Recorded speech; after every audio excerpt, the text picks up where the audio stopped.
Good morning. Good morning. Welcome and welcome back to Bookeemonsters. My name is PK. It is Thursday, June the 20th, 2024, and we are here to look at new releases being set into the wild this week. And each day of the week, we look at a different genre. And on Thursdays, we look at fantasy and science fiction. Quick announcements. We have sprints tonight at 6 p.m. Mountain Time, 8 p.m. Eastern. They will go for 2.5 hours. I do every Tuesday and Thursday evenings and Saturday afternoons. Let's see who is here. Good morning, Elena. How are you? I'm doing pretty well. I've got my cup of coffee ready for the day, and you're doing great. Oh, you betcha. Thank you for being here. I appreciate you. Alrighty, so let's jump in at the fantasy and science fiction.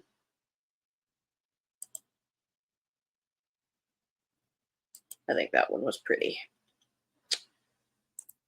Of Jade and Dragons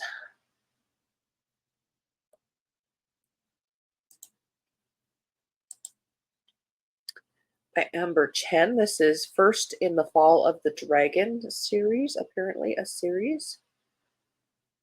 A thrilling silk punk fantasy about a girl who must disguise herself as a boy and enter the famed and dangerous Engineers Guild trials to unravel the mystery of her father's murder.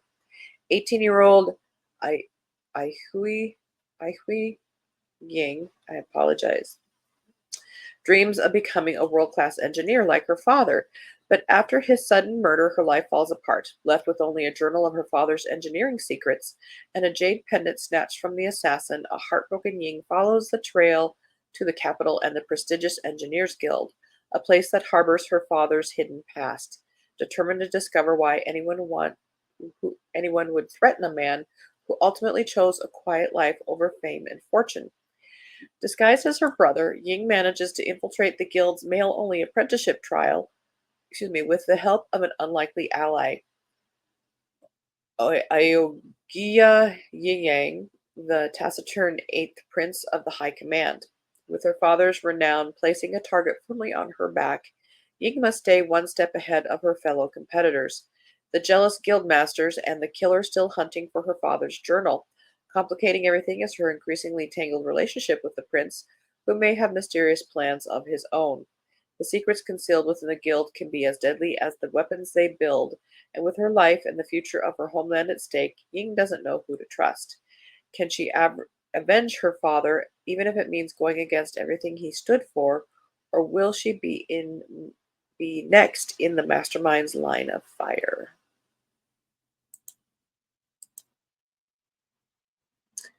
I don't know about you guys, but it's just kind of all these same tropes are getting boring.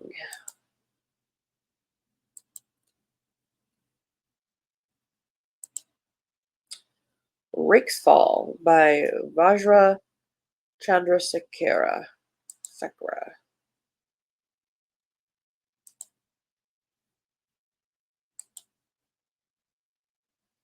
Standalone science fiction epic. And an epic be epic if it's 300 pages. Some stories take more than one lifetime to tell. There are wrongs that echo through the ages, friendships that outpace the claws of death, loves that leave their mark on civilization, and promises that nothing can break. This is one such story. Annalid and Leverett met as children in the middle of the Sri Lankan Civil War.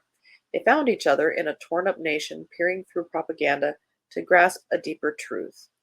And in a demon-haunted wood, another act of violence linked them and propelled their souls on a journey throughout the ages. No world can hold them, no life can bind them, and they'll never leave each other behind. Tracing two souls through endless lifetimes, this book is a virtuosic, is that really a word? Exploration of what stories can be. As Annalid and Leverett reincarnate ever deeper into the future, they will chase the edge of human possibility in a dark science fiction epic unlike anything you've read before.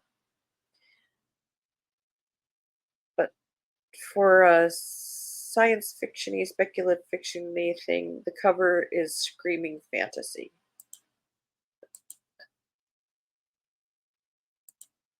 to me. That's just me.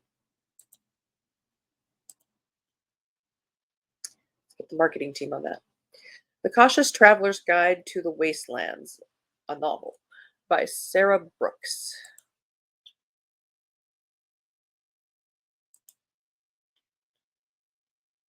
For fans of Piranesi and The Midnight Library, historical fantasy novel. Set on a Grand Express train about a group of passengers on a dangerous journey across a magical landscape. It is said there is a price that every passenger must pay, a price beyond the cost of a ticket. There is only one way to travel across the wastelands on the Trans-Siberian Express, a train as famous for its luxury as for its danger. The train is never short of passengers eager to catch sight of wasteland's creatures more miraculous and terrifying than anything they could imagine. But on the train's last journey, something went horribly wrong, though no one seems to remember what exactly happened.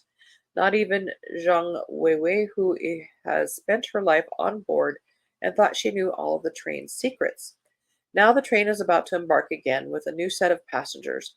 Among them are Maria Petrovna, a grieving woman with a borrowed name, Henry Gray, a disgraced naturalist looking for redemption, and Elena, a beguiling stowaway with a powerful connection to the wastelands itself.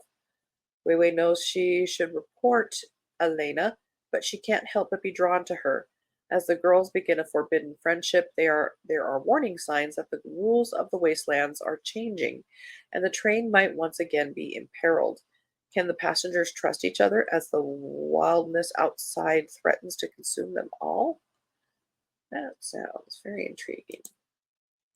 It sets the atmosphere very just by reading that little description.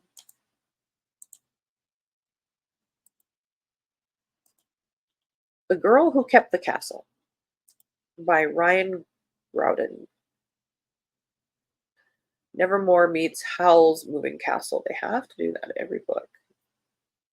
It's the first in a duology. Perfect for fans of wizards, dragons, magical castles, spectacular spells, and a spunky cat who may not be what he seems. Wizard West was dead for nearly an entire day before he noticed, and it was up to Faye, the daughter of West's groundskeeper, to inform the wizard that he is a ghost who has lost all of his magical powers, but not before the wizard tries transforming her into a cat. To make matters worse, the enchanted castle of Celardur, the only home that Faye has ever known, will fall apart at the next full moon if its foundation spells can't be renewed. After sort of accepting his demise, West decides to host a competition to choose his successor. Faye finds herself fighting to keep the tournament running smoothly behind the scenes, putting out kitchen fires, feeding the compost dragon, and making sure competitors stay away from the cockatrice pen. But killer roosters soon become the least of her worries.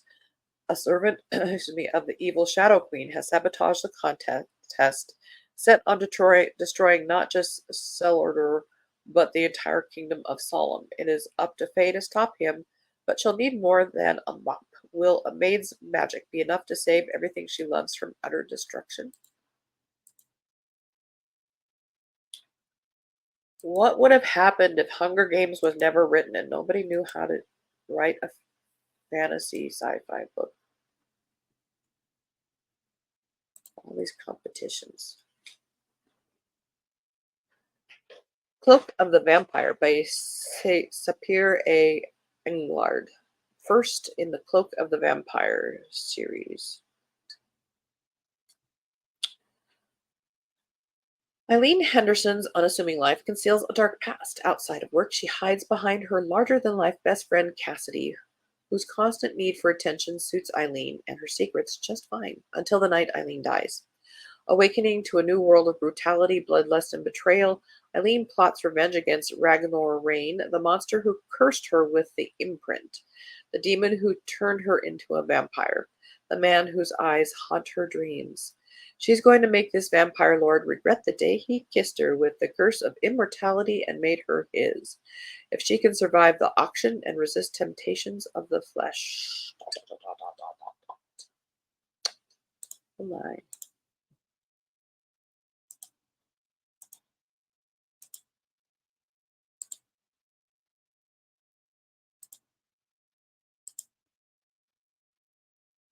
Hearts That Cut, Threads That Bind by Kika Hatsopoulos, second in the Threads That Bind series. It's been 5 weeks since Io left Atlante to follow the golden thread, and she's no closer to finding the god on the other end. She spends her days in constant grueling travel and her nights worrying over the fate thread she shares with Edidai, which seems to be fraying. Making matters worse, she and Bianca soon realize their only lead has shaken them off, snapped the golden thread, and disappeared. But not before Io gathers some crucial clues. Her investigation leads her to a new mystery, a rash of sibling disappearances across the wastelands that seems to be connected to the murders in Atlante, and all signs point to Nancy, the Golden City, as the center of the whole conspiracy. As Io and Bianca make their way to Nancy, they face powerful enemies, find allies new and old, and uncover a horrifying plot that traces back centuries. The more Io learns, the more she begins to suspect that the future of the world may truly rest on her shoulders. But she will have to determine how much of the future is her choice, and how much is simply her fate.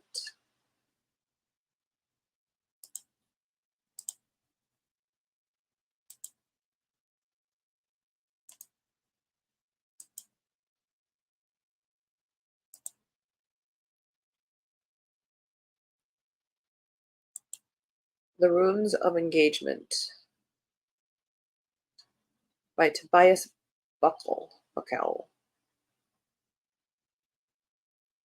The Lord of the Rings meets Call of Duty in this delirious mashup, pitting confused soldiers against legendary monsters.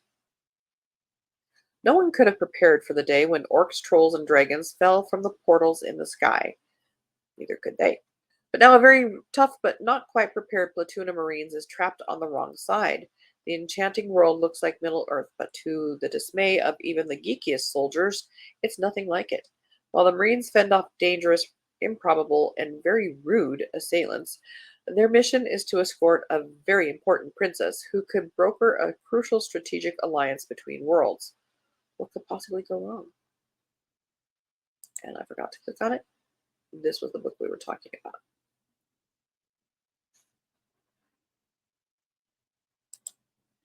And back to it.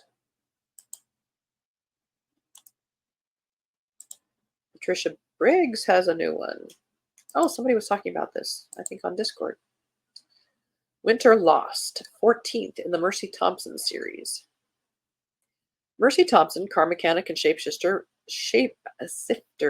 must stop a disaster of world-shattering proportions. In the supernatural realms, there are creatures who belong to winter. I am not one of them. But like the coyote, I can become at will. I am adaptable. My name is Mercy Thompson Hopman. My mate, Adam, is the werewolf who leads the Columbia Basin Pack, the pack charged with keeping the people who live and work in the Tri-Cities of Washington State safe. It's a hard job, and it doesn't leave much room for side quests, which is why when I needed to travel to Montana to help my brother, I intended to go by myself. Stay out of Montana. But I'm not alone anymore. Together, Adam and I find ourselves trapped with strangers in a lodge in the heart of the wilderness, in the teeth of a storm of legendary power, only to discover my brother's issues are a tiny part of the problem, much bigger than we could have imagined. Arcane and ancient magics are at work that could, unless we are very careful, bring about the end of the world. I could believe this past winter was part of this kind of supernatural battle going on. When we hit 30 below, yeah, I could believe that was the work of evil magic. That was nasty. Indaria, a lit RPG adventure by Sunrise CV. Okay. 6th in the System Universe books. Hi, Hermione. I am doing well. How are you? I got my cup of coffee. We're looking at books. This is way better news than the stuff you can find on the TV. The raid did not turn out to be what he was expecting. After some unsettling news brought to them by an unexpected messenger, Prince Edgar fled the raid dungeon to hurry back to his kingdom, leaving Derek as the impromptu leader. Being concerned about his people on the outside, Derek chose to rule with an iron fist to finish the dungeon as soon as possible. This choice didn't make him any friends, but he didn't need any for it to work.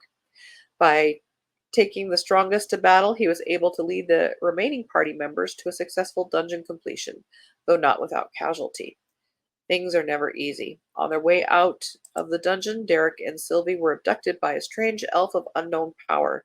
This man, known only as Dave, was strangely helpful and shared much of Derek's own distaste of the system interference that had been occurring ever since his evolution. Now, with more questions than ever before and answers to questions that he'd never thought to ask, Derek and Sylvie head back to Savannah to lend their help. What has happened to Sidaria? Was Edgar and Lyra leaving the raid the correct decision? Did Sidaria even need the prince's help? What does dragon taste like when properly cooked? Tastes like chicken. It was there. Low-lying fruit. I had to say it. Jake's Magical Market 3 by J.R. Matthews. Third in Jake's Magical Market series.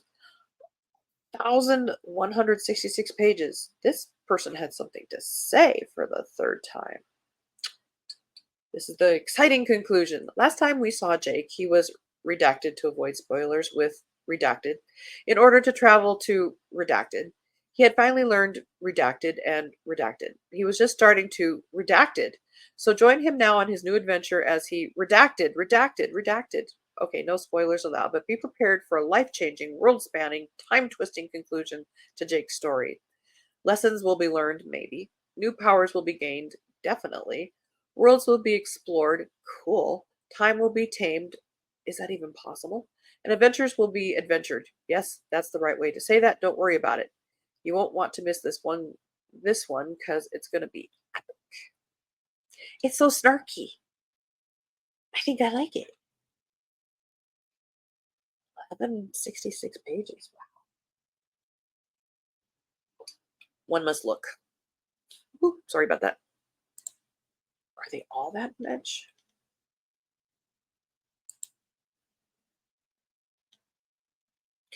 The first one's just a wimpy 775 pages. But I'm intrigued. It is so snarky. That was in my brain.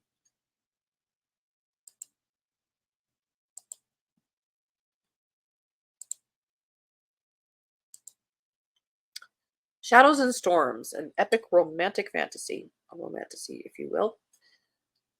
Fourth, in the legends of Thesmar. She was ready to shed blood, ready to take back what was hers. The time has come to make one last stand against the forces of cursed men and monsters, but Thea's enemies are only getting stronger. With allies divided in an outnumbered army, she must race against her own fate to secure the future of the mid-realms or die trying. A prophecy is looming and Thea's life is in the balance. Does she have the power to cheat death itself? Love and loyalty will be tested, bonds will fracture forever, but all must fight for a better world. In the final war for survival, will Thea and Wilder emerge victorious, or will the shadows consume them at last? This is for fans of Fourth Wing, The Witcher, and The Bridge Kingdom. So you don't even have to bother to read the book. They've told you. I mentioned I hate it when they do that.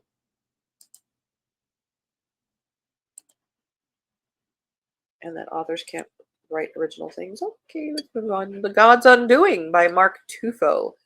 Can one soldier, one Genagerian, one old gatekeeper, and a renegade witch save the world? Find out in this book. The source, the natural wellspring of magic in the world, is stretched to the breaking point. If gluttonous witchcraft and human usurpers are not curtailed, it will vanish from the nine realms, taking with it every legendary race, and the magical sway of all that is good in the world will disappear forever. Before that end, the gods themselves will wage a final destructive war on creation. The quest to save magic at all costs is at hand, and an ancient prophecy awakens.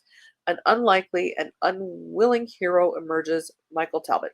a broken soldier with nothing to live for except the dream of an afterlife where he's finally reunited with his wife and daughter.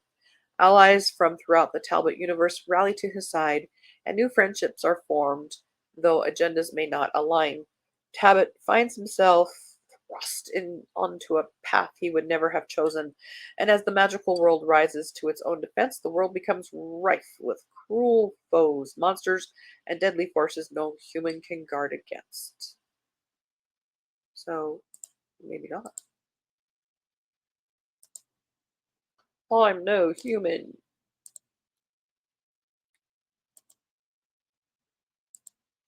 Rise of the Blighted Company, Trials of the Endless Plains, Book 3, a lit RPG adventure by R.J. Shoke, third in that series. Fresh from stopping an abyss beast invasion that threatened to corrupt the epic tier realms of the Endless Plains, Kato finds himself in a new series of worlds, as one does in lit RPG. At the heart of them is Nexus Reach, a place of floating islands and rigid structure. Kato quickly learns that his hard-won strength no longer affords him the same advantages that it once did. There are people in the Nexus Ranch with the same or greater feats and titles, capitalized, that not just match his own, but even put some of them to shame. He is woefully behind the curve. Yet that isn't the only obstacle in his way. A bottleneck bars his path forward. Until he can surmount the lady's requirements, he cannot evolve his class, leaving him to stagnate while his enemies grow their strength. Join Kato in this thrilling action-packed installment, blah. We're about to run out of time, and we have one more. Let's do it. The Invasion at the End of the World by Justin Marks, third in that series. Delve, Advance, Fight. Over the last year, the system has continued to remake the world. Jason and his friends have discovered more details about a threat to all of humanity and have a quest to stop it. They continually need to get stronger and do their part to protect their chunk of the world. While searching for clues, they will revisit allies and make new ones. They will face some hard choices as they encounter people out for themselves, but there will be new friends they can help along the way. They will discover more of the new world's rules and teach others what they have learned. Their hard work has made them the strongest team they know of, but will it be enough to face an enemy that has been part of the system for ages? Jason and his friends have more dungeon crawling, exploration, first contact, leveling up, and combat in this book. Okay. That is the fantasy and science fiction for this week.